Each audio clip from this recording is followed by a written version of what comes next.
Perdão, houve um contratempo aqui. Mas, continuamos. Quando ele fala, né, quando Zuglio fala do lixo cerimonial, ele está jogando tudo num pacote só. Ele não está separando. Isso não é o correto.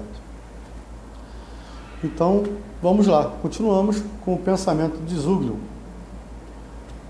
que é letra E, o reino externo em vez da moralidade particularizada.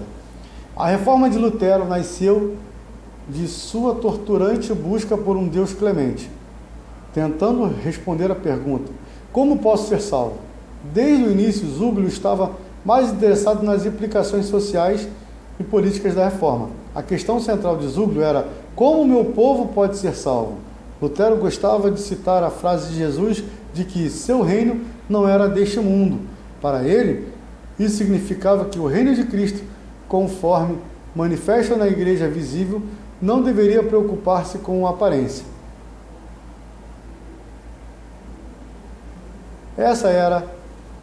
Esse era o assunto próprio do outro reino, da mão esquerda de Deus. Zuglio não distinguia entre a mão esquerda e a mão direita de Deus. Numa carta a Ambrósio Blauer, o reformador de Constança, ele insistiu em que o reino de Cristo é também completamente externo. A distinção de Lutero entre os dois domínios baseava-se em seu extremo contraste entre lei e evangelho. Embora concordasse prontamente com Lutero quanto ao fato de ser justificado pela fé somente, a parte de qualquer ato meritório que tenhamos praticado, Zuglio não sentia a necessidade de separar a lei e o evangelho em polos opostos. Tudo que Deus revelou em um mandamento, uma proibição ou uma promessa, todas essas formas de revelação, até mesmo os mandamentos e as proibições, edificam o cristão. Quando Deus manda não cobiçar ou não cometer adultério, ele pretende que isso ensine e conforte o cristão. Chamo de evangelho tudo que Deus abre aos seus seres humanos e exige deles, porque sempre que Deus mostra a sua vontade ao povo, isso deleita aqueles que amam a Deus, e assim a palavra é para eles certas e boas novas. Por essa razão chamo de evangelho. Preferindo tal termo a palavra lei, porque esse nome é mais adequado à compreensão do cristão e não dos incrédulos, e ao mesmo tempo superamos a tensão entre lei e evangelho, além disso, sei muito bem que Cristo é o todo e a perfeição. Ele é a segurança, ele é a segura manifestação da salvação, porque ele é salvação. Para Lutero, esse obscurecimento da distinção entre lei e evangelho parecia abrir a porta para um novo legalismo, uma espécie de justificação evangélica pelas obras, enxertada na mensagem pura da sola fide. Para Zuglio e os que seguiam, implicavam um conceito intensamente ativista da vida cristã. Cristo não deixava que seu povo seja indolente, enquanto Zuglio defendia a compatibilidade entre evangelho e lei, como manifestação conjunta da vontade de Deus. Ele também distinguia a justiça humana da divina. Isso foi expresso no sermão Justiça Divina e Humana e como se relacionam. Zuglio afirmou que a justiça pura, genuína, incorruptível de Deus foi revelada nos preceitos do Sermão da Montanha. Os cristãos devem perdoar conforme desejam que Deus perdoe. Não apenas não devemos matar, mas também não devemos ficar irados. Evitar não apenas o adultério, mas também a luxúria. Deus exige tal pureza e inocência. Contudo, visto que os cristãos eram incapazes de viver em tal padrão de justiça, Deus realizou isso por eles. Por seu Filho Jesus, restava, entretanto, um padrão de justiça humana, pobre e débil, em comparação com a justiça de Deus. Ainda que instituída por Deus devido à desobediência, na fronteira entre a justiça divina e a humana, estava um magistrado nomeado por Deus para manter a ordem, reprimir a idolatria e amparar a pregação da palavra. O magistrado, tal como o ministro, era servo de Deus. Deveriam trabalhar na mesma íntima harmonia possível para assegurar a promoção do reino de Deus. Para Zúglio, não apenas a igreja, mas o mundo todo havia se tornado tão corrupto, perverso e desavergonhado, devia ser absolutamente reformado. Seu trabalho reformador buscava renovar as estruturas corporativas da sociedade e da política, que ele chamava de o estado atual de coisas, tanto quanto aliviar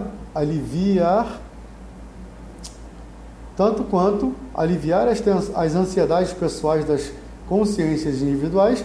Contudo, o magistrado poderia ser controlado pelas admoestações fiéis do sacerdócio, que Zúglio preferia chamar de pastor, atalaia ou profeta. Você vê que Zúglio ele dava um poder ao líder religioso, um poder de admoestar e de controlar e conter o povo numa condição de interceder, para que as pessoas não cometessem pecados e erros. Ele vinha e dava o conselho, a primazia da palavra para que eles pudessem evitar cometer erros. Isso numa regra geral, tanto religiosa quanto social.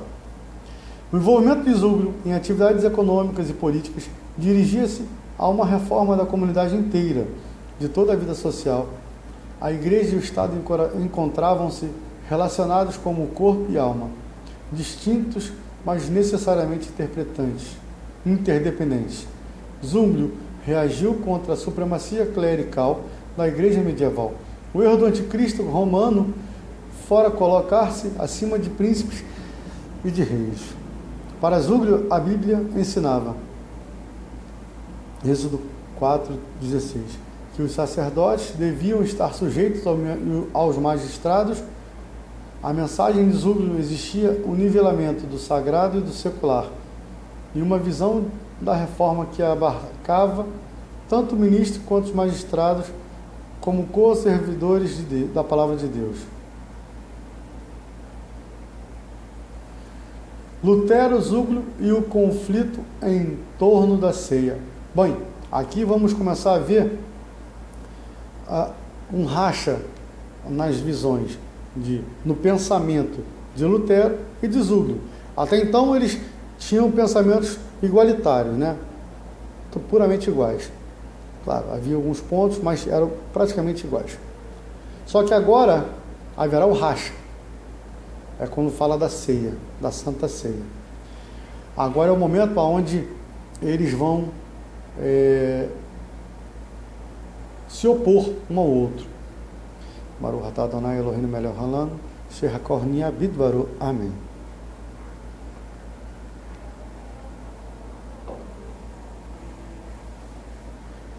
Tanto para Lutero quanto para Zúglio, a própria essência do Evangelho estava em jogo no debate sobre a ceia. Reconheceram que a missa estava no centro da religiosidade da Baixa Idade Média. Eles também sabiam que nenhuma reforma genuína da Igreja podia ser efetuada sem uma séria atenção à sua reformulação. Embora tenham havido diferença entre Lutero e Zúglio acerca da Eucaristia, eles também tinham pontos em comuns contra a missa medieval. Em primeiro lugar, decisivamente rejeitaram o caráter da missa como um evento de espectadores. Queriam restaurar a participação total da congregação nesse ato central da adoração. Assim, cada um deles recomendou com insistência a comunhão de ambos os tipos, o pão e o cálice, para os leigos e clérigos. E os dois desenvolveram um culto para a ceia do Eterno, na língua alemã. Em segundo lugar, cada um deles insistiu na centralidade da palavra na celebração da ceia. Até a época da Reforma, as leituras bíblicas eram frequentemente proferidas em latim, que poucos podiam entender, e o sermão era muitas vezes omitido. Também, assim, a Confissão de Augsburgo, em 1530, define a igreja verdadeira como um lugar onde a palavra é corretamente pregada e os sacramentos corretamente ministrados. Artigo 7º. Em terceiro lugar, ambos os reformadores rejeitavam a missa como sacrifício oferecido a Deus a favor do povo. A Eucaristia não podia substituir o único e irrepetível sacrifício de Cristo na cruz.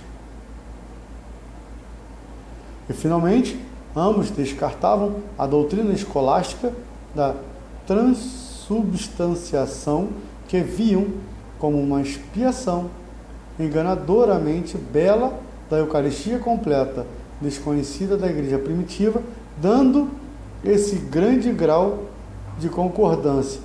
Resta ver a causa de todo o alvoroço. Significado diferente.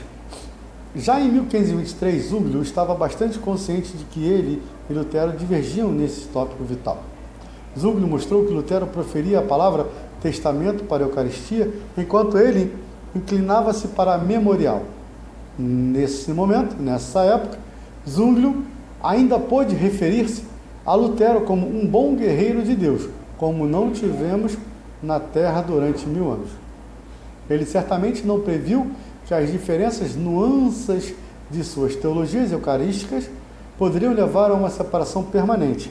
Para Lutero, testamento referia-se ao fato de que a ceia do Eterno era um dom de Cristo à Igreja. Este cálice é o Novo Testamento no meu sangue. Para Zwinglio, memorial significava que a ceia era um culto de comemoração pelo qual a Igreja proclamava sua aliança com Cristo. Em outras palavras, Lutero enfatizava o este é, nas palavras da instituição, enquanto Zwinglio ressaltava o fazer isto. A princípio, Zwinglio alegava não ver nenhuma diferença fundamental nas duas formas de encarar a ceia. Depois, entretanto, veio a crer que o ensino luterano de que na Eucaristia comemos o corpo de Cristo sob o pão estava repleto de problemas sérios e mesmo perigosos. Lembrava a doutrina católica da transubstanciação e não podia de forma alguma ser alinhado com a visão avançada que Zwinglio abraçava. Lutero havia sido desafiado acerca da Eucaristia por um de seus primeiros colegas, Andreas Bodenstein von Kaulitz, que negava a presença real e objetiva de Cristo na ceia a favor de uma compreensão mais espiritualista. Quando Lutero ouviu que Zwinglio também havia lançado uma explicação revista da Eucaristia, ele logo englobou Zwinglio como Calvin e os demais sacramentalistas. Considero-os farinha do mesmo saco, sejam quem forem, todos os que não querem acreditar que o corpo do Eterno na ceia seja o corpo verdadeiro e natural.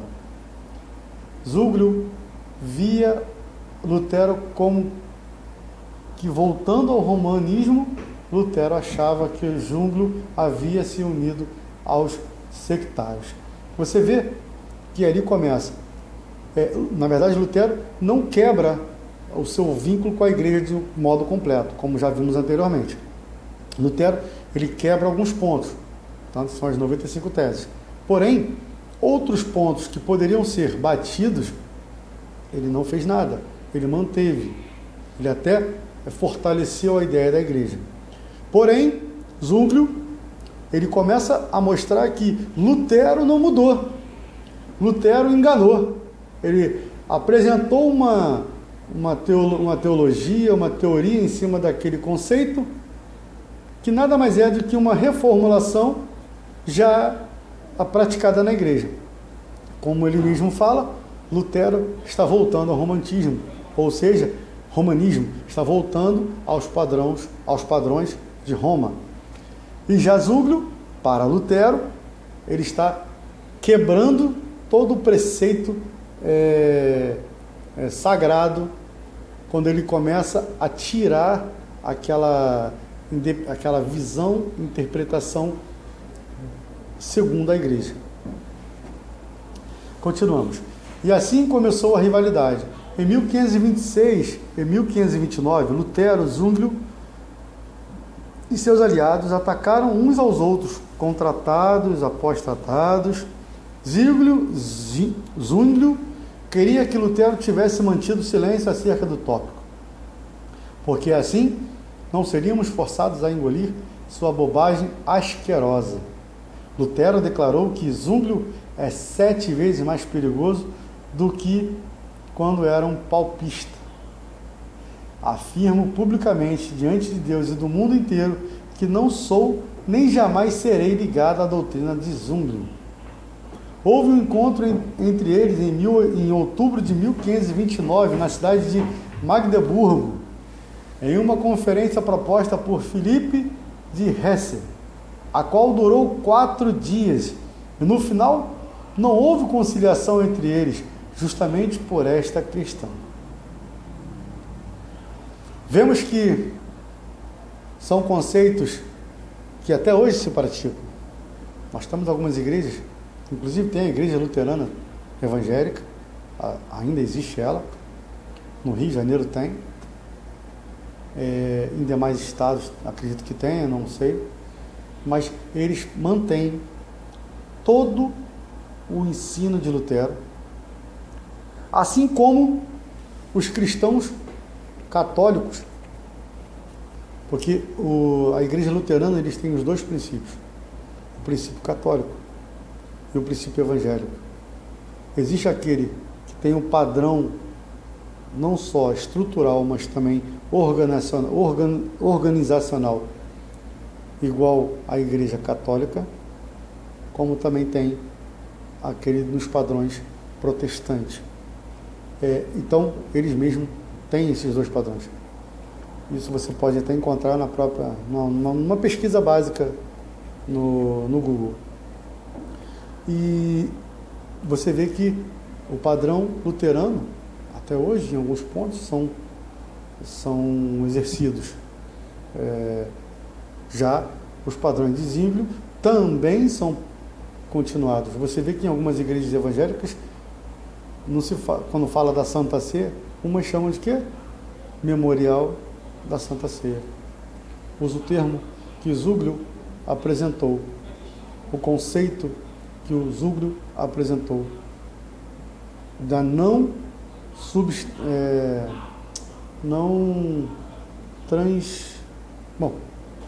que o pão que você está comendo seja a carne de Cristo e o vinho ou o suco de uva seja de fato o sangue. Você vê que Zúglio ele não abraça essa causa. Ele diz que é um memorial. Aquele pão que você come, ele simboliza o corpo de Cristo, e aquele cálice simboliza.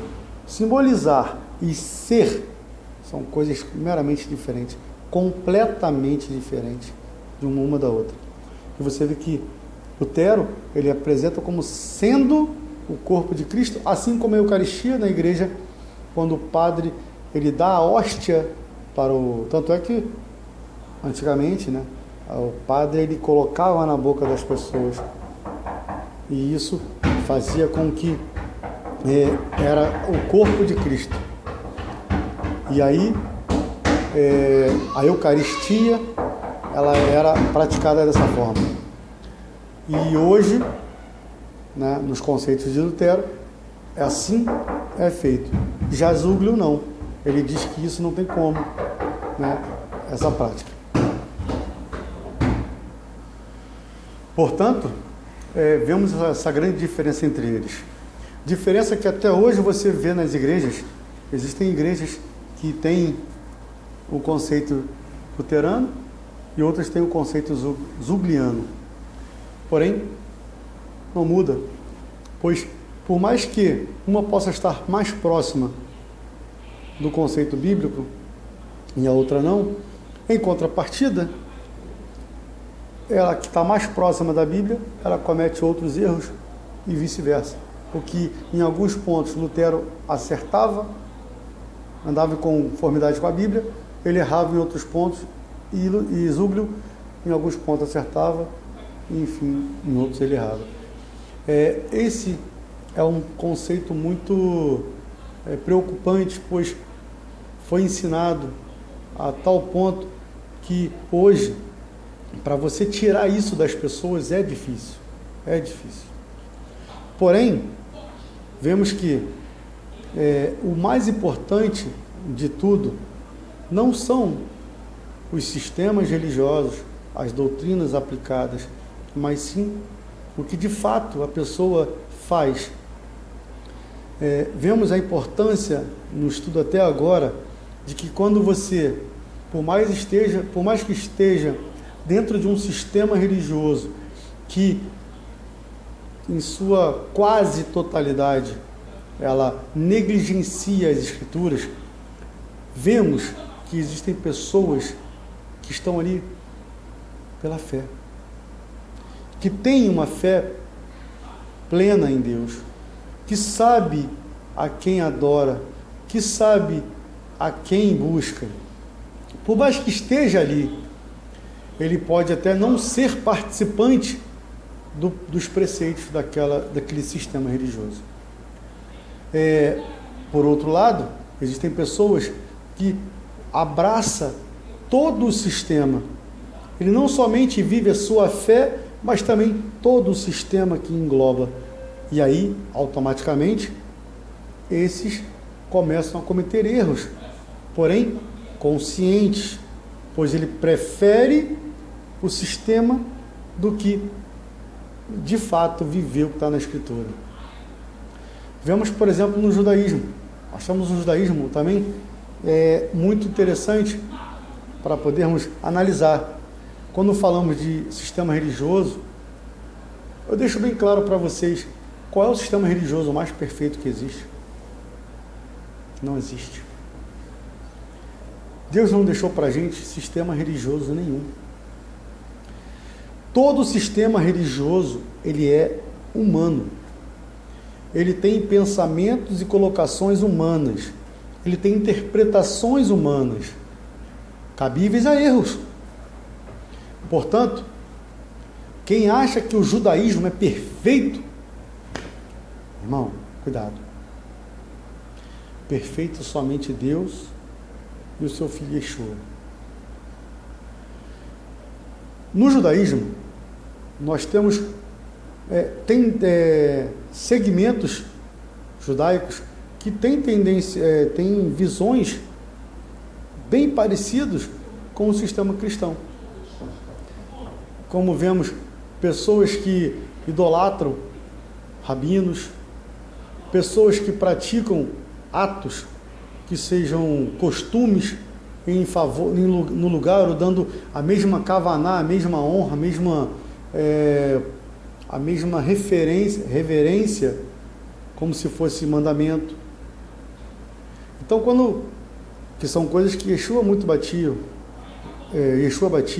ele deixava claro que o mandamento humano, os costumes humanos, não podem nunca sobrepor-se às leis de Deus. Mateus 6, ele fala, eis que não vim desfazer da lei, vim cumprir. Até que o céu e a terra passem, nenhum mandamento muda. Mateus 5, 17 a 19. Portanto, eu deixo claro que nós estamos estudando conceitos que são completamente antibíblicos.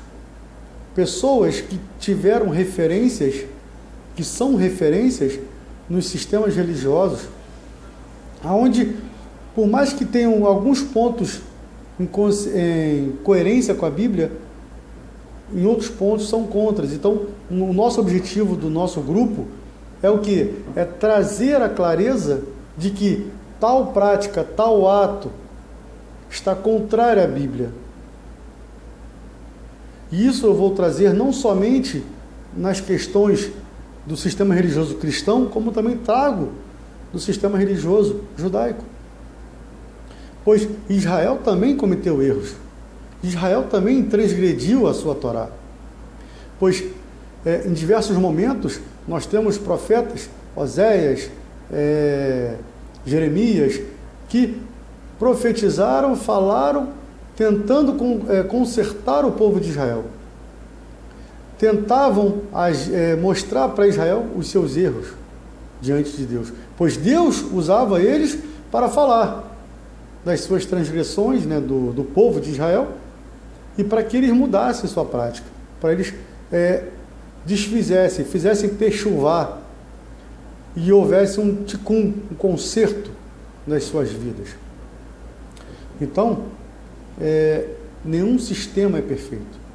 O que nós vamos estudar sempre é a prática que está sendo exercida, se está em comum acordo ou não com as Escrituras, e o que as Escrituras dizem que devemos fazer. Esse é o nosso objetivo, e espero poder muito trazer isso com mais clareza sempre. Portanto, fica aqui um abraço, deixo aqui uma mensagem de gratidão a todos pelo carinho e espero poder estar colaborando para a sua evolução espiritual. Que o Eterno nos abençoe, nos guarde, nos dê um dia, uma semana maravilhosa, que possamos juntos crescermos não somente em corpo, mas também em espírito e verdade. Shabbat Shalom a todos, semana de vitória. Um abraço, Shabbat Shalom!